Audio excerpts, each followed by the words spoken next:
தேடி வந்தாங்க கொஞ்சம் ஞானிகள். அவங்க தேடி வந்தது அவரை ஆராதிக்கிறதுக்கு. ஏரோதுன்னு ஒருத்தன் தேடி வந்தான், தேடி வந்தது கொலை பண்றதுக்கு. உங்களுக்கு பின்னால வர்றவங்க எல்லாரும் உங்களுக்கு உதவி செய்யறவங்க இல்ல, உங்க பின்னால வர்ற எல்லாரும் உங்களுக்கு சப்போர்ட் பண்றவங்க இல்ல, உங்களை கொலை பண்றதுக்கும் ரெடியா இருப்பாங்க. எனக்கு என்ன ஆச்சரியம்னா, இவ்வளோண்டு குழந்தைக்கு இவ்வளவு பெரிய ராஜா ஏன் பயந்தாரு? ஏன் தெரியுமா? எப்பொழுதுமே எதிரி நீங்க எங்க இருக்கிறீங்களோ அதை பார்த்து பயப்படல, எங்க போறீங்களோ அதை பார்த்து பயப்படுறான். The fight is not where you are, the fight is where you are going. எங்க நீங்க போறீங்களோ அங்கதான் சண்டை. எதிரிக்கு தெரியும் இது இன்னைக்கு தான் குழந்தை, நமக்கு தான் தெரிய மாட்டேங்குது. சில பேர் சொல்லுவாங்க, எப்ப பார்த்தாலும் பிரச்சனை பத்தி பிசாசு போராட்டம் அதிகமா இருக்குது.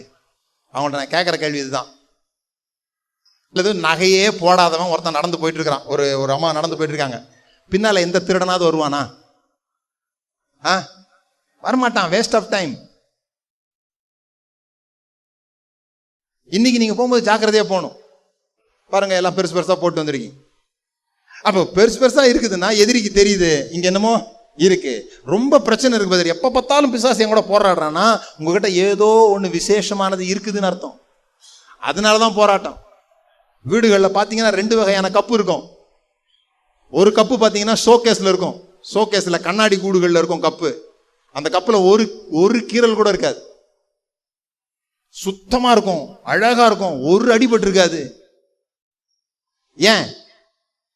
அது பயன்படுத்தப்படவே இல்லை. இன்னொரு கப்பு இருக்குது, கீரலா இருக்கும், நிறைய முறை தேய்க்கப்பட்டிருக்கும். அப்போ பயன்படுத்தப்பட்டாதான் கீரல். இப்ப கீரல் வேணுமா ஷோகேஸ்ல இருக்கணுமா நீங்க தான் முடிவு பண்ணீங்க. The fight is not where you are, the fight is where you are going. நீங்க சின்னதா இருக்கும் போதே பெரியவங்க உங்களை பார்த்து பயப்படுறாங்க. அப்படின்னா தெரிஞ்சுக்கணும், உங்களுக்குள்ள இருக்கிறது பொக்கிஷம், உங்களுக்குள்ள இருக்கிறது மாபெரும் விஷயம்ன்றதை நீங்க என்ன பண்ணணும்? புரிந்து கொள்ளும். 4வது மிக முக்கியமானது, உன் தாளந்து சின்னதா இருக்கும்போது வளரும் போது மறைச்சு வைக்க கத்துக்கோ, மறைச்சு வைக்க கத்துக்கோ. யோசேப்புடைய பிரச்சனை, சொப்பனத்தை பார்த்த உடனே போய் அண்ணமாட்ட சொன்னான், அவனை பிடிச்சி குழியில போட்டாங்க, சீக்கிரமா வெளிப்படுத்திட்டான். ஆனா மோசேவுடைய அம்மா 3 மாதம் குழந்தையை மறைத்து வைத்திருந்தாள். நான் பார்க்கிறேன் வாலிபர்கள் இருக்க பெரிய பிரச்சனை, நம்ம மக்கள் ரொம்ப முன்னேறாம போறதுக்கு பெரிய பிரச்சனை, கொஞ்சம் திறமை இருந்த உடனே இம்ப்ரெஸ் பண்ணணும்னு பார்ப்பேன்.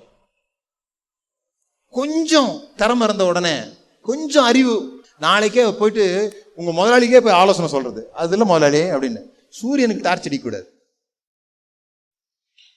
எவ்வளவு அறிவு இருந்தாலும் உங்க தலைவர்களுக்கு புத்தி சொல்லாதீங்க, அப்பா அம்மாவுக்கு புத்தி சொல்லாதீங்க. சில சமயம் இம்ப்ரெஸ் பண்றது, தனக்கு இருக்கிற திறமையை உடனே வெளியே காமிக்கிறது ஆபத்து. அதனாலதான் இயேசுவை கொண்டு போய் ஒளிச்சு வச்சான் எகிப்துல.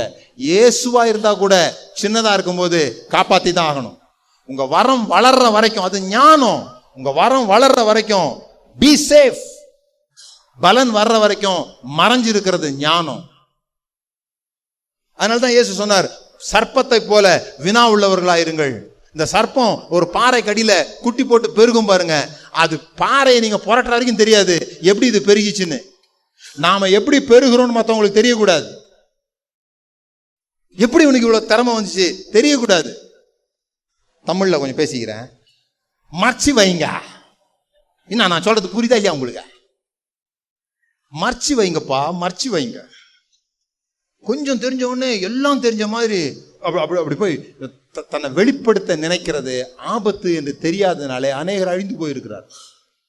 நீங்க ரொம்ப சின்னதா இருக்கும்போது உங்களை மறைச்சிக்கோங்க, மற்றவங்களை இம்ப்ரெஸ் பண்ண பார்க்காதீங்க, முன்னால தெரியணும்னு ஆசைப்படாதீங்க, முன்னால தெரியணும்னு ஆசைப்படாதீங்க. மலை ஏறுறது ரொம்ப ஈஸி, மலையில தங்கி இருக்கிறது ரொம்ப கஷ்டம். மலை ஏறுறது யார் வேணா ஏறிடலாம், ஆனா ரொம்ப நாள் அங்க தங்க முடியாது. Going to top is easy, staying at top is very hard, very hard, very hard. நீங்க மேல ரொம்ப நாள் தங்க போறீங்கன்னா அந்த அளவுக்கு உங்க லங்குல காத்தை இழுக்கிறதுக்கான சக்தியை கீழையே நீங்க ஆயத்தமாக்கணும். திடீர்னு ஒரு நாள் ஜெபம் பண்ண உடனே கடவுள் வந்து உங்களுக்கு உதவி செய்ய போறது இல்லை. நான் அடிக்கடி சொல்ற விஷயம்தான். நீங்க ரோட்ல போயிட்டே இருக்கிறீங்க, திடீர்னு ஒரு ரவுடி ஏத்த மாதிரி உங்களை அடிக்க வர்றான். திரும்பி பாக்குறீங்க, அங்க ஒரு கடையில முட்டை இருக்குது. டக்குன்னு 2 முட்டையை உடச்சு ஊத்திட்டு 4 தம்ஸ் புஷ்அப் அடிச்சுட்டு அந்த எதிரி அடிக்க முடியாது. முட்டை உடனே வேலை செய்யாது, புஷ்அப்லாம் உடனே வேலை செய்யாது. ஆனா டெய்லி முட்டை குடிச்சு புஷ்அப் அடிச்சிட்டு இருந்தீங்கன்னா முதல்ல எதிரி வரவே மாட்டான். பார்த்துட்டு இப்படி நீங்க சும்மாவா போவீங்க, இப்படி போவீங்க. அவன் பாப்பா இது என்ன ஒரு மாதிரி கையெல்லாம் ஒரு மாதிரி இருக்குது அப்படின்னு போயிடுவான். அப்படியே வந்தாலும் நீங்க சமாளிச்சிட முடியும். அதனாலதான் திடீர்னு வியாதி வந்தோன்னு தோத்துரும் அதெல்லாம் நடக்காது.